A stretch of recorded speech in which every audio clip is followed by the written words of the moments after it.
आज मैं रामचरितमानस पाठ करने जा रही हूँ। कृपा करके आप सब प्रेम पूर्वक सुनिएगा। नारद मोह।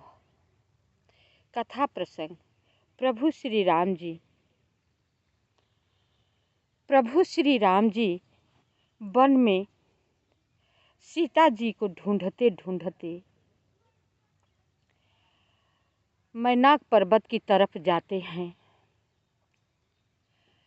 उधर जाते हैं तो रास्ते में नारद जी से मुलाकात हो जाती है।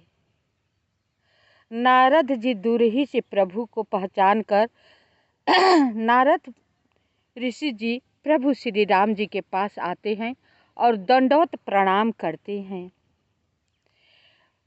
ये दशा देखकर प्रभु श्री राम जी को देख कर के नारद मुनि जी बहुत अत्यंत दुखी होते हैं। जब देखते हैं, यह बात सोचते हैं कि हमने शाप दे दिया था प्रभु को, उस समय हम नहीं समझ पाए। आज प्रभु को शाप के कारण दर दर ठोकर खाना पड़ रहा है। जंगल जंगल घूम रहे हैं, सीता जी को खोज रहे हैं। यह सोच करके नारद जी बहुत दुखी होते हैं। पूछते हैं, हे प्रभु, हे भगवान, जब मैं उस समय विवाह करना चाहता था तो आप क्यों नहीं करने दिया?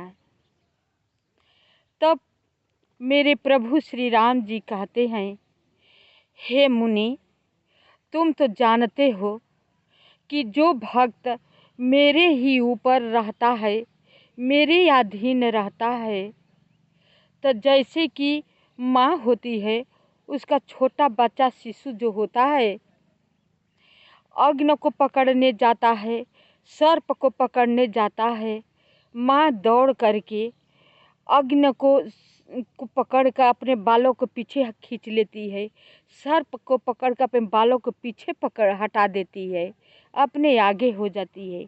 अपने न तो जलने की उन्हें परवाह होती है और न सर्प के काटने की परवाह होती है। केवल यही परवाह रहती है कि मेरा बालक कुछ न हो जाए।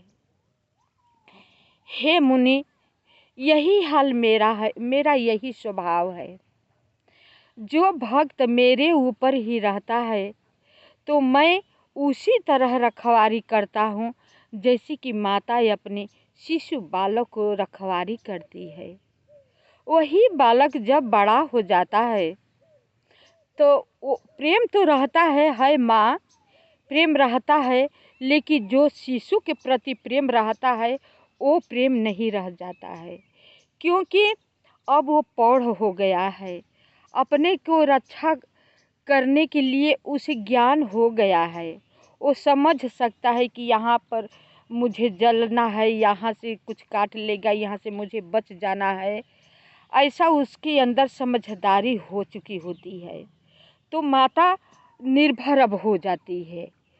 अब उतना जो बच्चे पर उसका जितना प्रेम रहता है, लाड़ प्यार करती है, अब वो बात नहीं रह जाती है।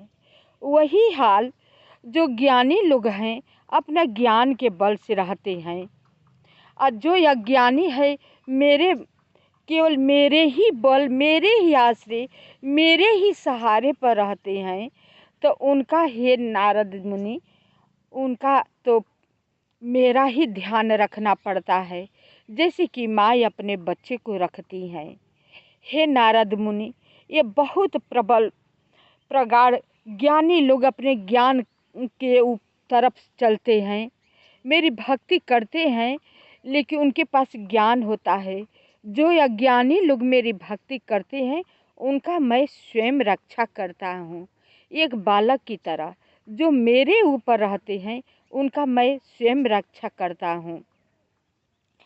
तो कहते हैं नारद जी, हे प्रभु, मैं आपसे कुछ मांगना चाहता हूँ, आप कृपा करके ना ही मत कीजिएगा।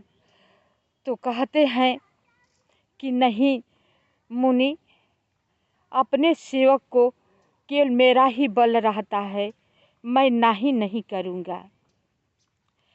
तो नारद जी कहते हैं कि वह जो आपने शराप हमने आपको दिया था वो वापस कर दीजिए हे प्रभु। आपको यह दुख नहीं देखा जा रहा है, आप उसे वापस कर लीजिए। तो कहते हैं प्रभु श्री राम जी, नहीं नारद जी, ऐसा नहीं हो सकता है। ये तो सब मेरा ही माया की लीला थी, मेरे ही माया से सब कुछ हुआ था। तुम्हें बचाया, मेरा कर्तव्य था बचाना। तुम्हें जो आया वो किया, तो मैं सह रहा हूँ, इसमें तुम विचलित मत हो हे नारद जी। तुम्हें विचलित होने की कोई ज़रूरत नहीं है, मैं बहुत ठीक हूँ। कहते हैं हे मुनि सुनो, पुराण वेद और संत कहते हैं कि मोह रूपी वन को विकसित करने के लिए स्त्री बसंत ऋतु के समान होती है। जप तप नियम रूपी संपूर्ण जल के स्थानों को स्त्री ग्रीष्म रूप होकर सर्वथा सोख लेती है। स्त्री जब होती है ना तो ज्ञान नहीं रहने देती है। उसी को उदाहरण दिए हैं कि स्त्री होती है तो ज्ञान नहीं रह जाता है। सब मतलब जैसे ज्ञान जप योग मुनि लोग किए होते हैं, स्त्री के होने पर सब बेकार हो जाता है। तो इसलिए तुम्हें हम शादी करने से रोक दिया था, माया रचा था। समस्त धर्म कमलों के झुंड है, यह नीच विषय जन्य सुख देने वाली स्त्री हिम ऋतु होकर उन्हें जला डालती है। फिर ममता रूपी ज्वास का समूह बन स्त्री रूपी शिशिर ऋतु को पाकर हरा भरा हो जाती है। एक बार स्त्री कभी गुस्सा करती है, कभी मोह में फंसा करके सब कुछ जलाकर खाक कर देती है। इसलिए तुम्हें स्त्री से हमने दूर किया। पाप रूपी उल्लुओं के समूह के लिए यह स्त्री सुख देने वाली घोर अंधकारमयी रात्रि है। जैसे कि उल्लू को रात में नहीं दिखता है, उसी तरह स्त्री है, ये घोर रूपी अंधकार कर देती है। सब पाप रूपी स्त्री होती हैं। बुद्धि बल शील और सत्य ये सब मछलियां हैं और उनको फंसाकर नष्ट करने के लिए स्त्री बंसी के समान है। मतलब इतना माया जाल फैलाती हैं, इतना जाल माया फैलाती हैं कि कितनों ज्ञानी पुरुष होते हैं, ऋषि जन होते हैं, बहुत बहुत त्यागी होते हैं, लेकिन स्त्री के जाल में आकर के कभी न कभी फंस जाते हैं तो उनका कितने सालों वर्षों हजारों तक का तपस्या किया हुआ सब सर्वनाश हो जाता है।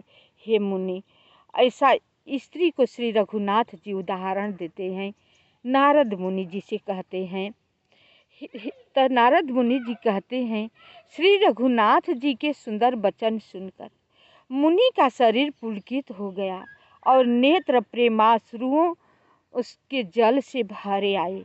वे मन ही मन कहने लगे, कहो तो किस प्रभु की ऐसी रीति है जिसका सेवक पर इतना ममत्व और प्रेम हो। खुद नारद भगवान जी कहते हैं कि कौन ऐसा प्रभु होंगे कि अपने सेवक के लिए अपने को इतना कष्ट सहेंगे और अपने सेवक को भलाई करेंगे।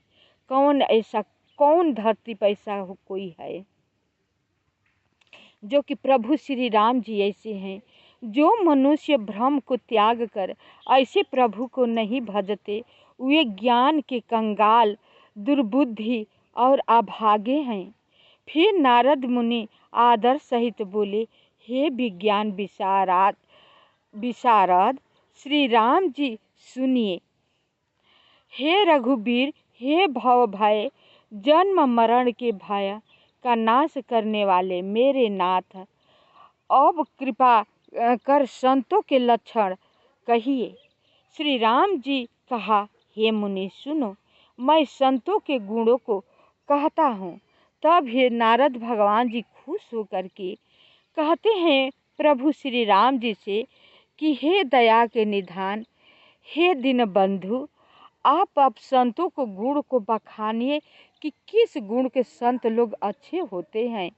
तो कहते हैं प्रभु श्री राम जी कि हे नारद, सुनो, मैं संत लोग का कहता हूँ, संतों को गुणों को मैं कहता हूँ, जिसके कारण मैं उनके बस में रहता हूँ। सुनिए कि किस कारण प्रभु श्री राम जी बस में रहते हैं। वे संत काम, क्रोध, लोभ, मोह, मद और मत्सर, इन 6 विकारों दोषों को जीते हुए पाप रहित, कामना रहित, निश्चल, स्थिर बुद्धि, अंकीचन, सर्वत्यागी, बाहर भीतर से पवित्र, दुख के धाम, असीम ज्ञानवान, इच्छा रहित, मिताहारी, सत्यनिष्ठ, कवि, विद्वान, योगी, सावधान, दूसरों को मान देने वाले, अभिमान रहित, धैर्यवान, धर्म के ज्ञान और आचरण में अत्यंत निपुण हो। ये सब संत में गुण होना चाहिए।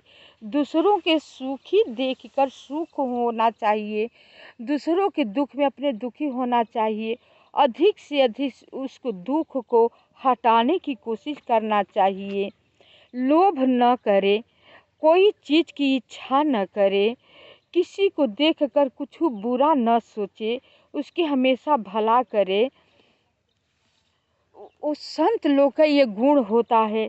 कोई आपको गाली बक रहा है, दे रहा है तो दे लेने दो, संत को क्रोध न आवे, गुस्सा न हो जाए, वही संत लोग का गुण होता है। सब जीव जंतु जितने होते हैं एक समान संत सबको देखते हैं, वो संत को गुण होता है। गुणों के घर संसार के दुखों से रहित और संदेहों से सर्वथा छूटे हुए होते हैं। मेरे चरण कमलों को छोड़कर उनको न देह की प्रिय होती हैं न घर ही। मेरे जो संत को मेरे चरणों को छोड़कर न अपने शरीर की सुधि रहती है न घर की सुधि रहती है, उस संत पर मैं नछावर रहता हूँ। कानों से अपने गुण सुनने में सकुचाते हैं, दूसरे के गुण सुनने से विशेष हर्षित होते हैं। सम और शीतल हैं, न्याय का कभी त्याग नहीं करते, सरल स्वभाव होते हैं और सभी से प्रेम रखते हैं। कितने लोग होते हैं अपने बड़ाई सुन करके फूले नहीं समाते हैं, कितना खुश होते हैं। अगर उनकी बुराई होती है तो कितना वो दुखी हो जाते हैं। तो संत में ये सब गुण नहीं होना चाहिए। जो संत में ये गुण होना चाहिए कि अपने उनकी बड़ाई हो रही है तो सकुचाते हैं, दूसरे की निंदा हो रही है तो सुनना नहीं चाहते हैं, दूसरों की बुराई नहीं करना चाहते हैं। ऐसा संत लोग में गुण होना चाहिए। वैसे संत के सामने मैं एक माँ की तरह रखवाली करता हूँ। वे जप तप व्रत दम संयम और नियम में रत रहते हैं और गुरु गोविंद तथा ब्राह्मण की चरणों में प्रेम रखते हैं। उनमें श्रद्धा, क्षमा, मैत्री, दया, मुदिता, प्रसन्नता और मेरे चरणों में निष्कपट प्रेम होता है। वैराग्य, विवेक, विनय, विज्ञान, परमात्मा के तत्व का ज्ञान और वेद पुराण का यथार्थ ज्ञान रहता है। वे दंभ, अभिमान और मद कभी नहीं करते और भूल कर भी कुमार्ग पर पैर नहीं रखते। सदा मेरी लीलाओं को गाते सुनते हैं और बिना ही कारण दूसरों के हित में लगे रहने वाले होते हैं। हे मुनि, सुनो, संतों के जितने गुण हैं उनको सरस्वती और वेद भी नहीं कह सकते। संत लोग में ये गुण होना चाहिए। अपने के कुछ न समझे, केवल दूसरों को उपकार करते रहे, दूसरों के बड़ाई देते रहे, दूसरों के भला करते रहे, हमेशा प्रभु सच्चिदानंद की भजन करते रहे, उनमें लीन रहे। वो संत का स्वभाव, संत लोग का ऐसा स्वभाव होना चाहिए। यहाँ पर छंद है, मैं गा देती हूँ। कही सकन सारद शेष नारद सुनत पद पंकज गहे। असदीन बंधु कृपाल अपन भगत को गुण निज मुख कहे। सिर नाई बारहि बार चररनि ब्रह्मपुर नारद गए। ते धन्य तुलसीदास आस बिहाई जे हरि रंग रहे। शीश और शारदा भी नहीं कह सकते। यह सुनते ही नारद जी श्री राम जी के चरण कमल पकड़ लिए। दीन बंधु कृपालु प्रभु इस प्रकार अपने श्री मुख से अपने भक्तों के गुण कहें। अपने मुख से प्रभु श्री राम जी भक्तों के गुण को बखान रहे हैं। यह बात सुन करके नारद ऋषि जी उनका पैर पकड़ लेते हैं। भगवान के चरणों में बार बार सिर नवाकर नारद जी ब्रह्मलोक को चले गए। गोस्वामी तुलसीदास जी कहते हैं कि वे पुरुष धन्य हैं जो सब आशा छोड़कर केवल श्री हरि के रंग में रंग गए हैं। जो लोग रावण के शत्रु श्री राम जी का पवित्र यश गावेंगे और सुनेंगे, वे वैराग्य, जप और योग के बिना ही श्री राम जी की दृढ़ भक्ति पावेंगे। दीप शिखा सम जुबती तन मन जनि होई पतंग। भजहि राम तजि काम मद करहि सदा सत्संग।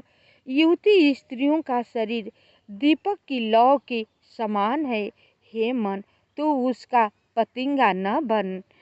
काम और मद को छोड़कर श्री प्रभु श्री रामचंद्र जी का भजन कर और सदा सत्य संग कर।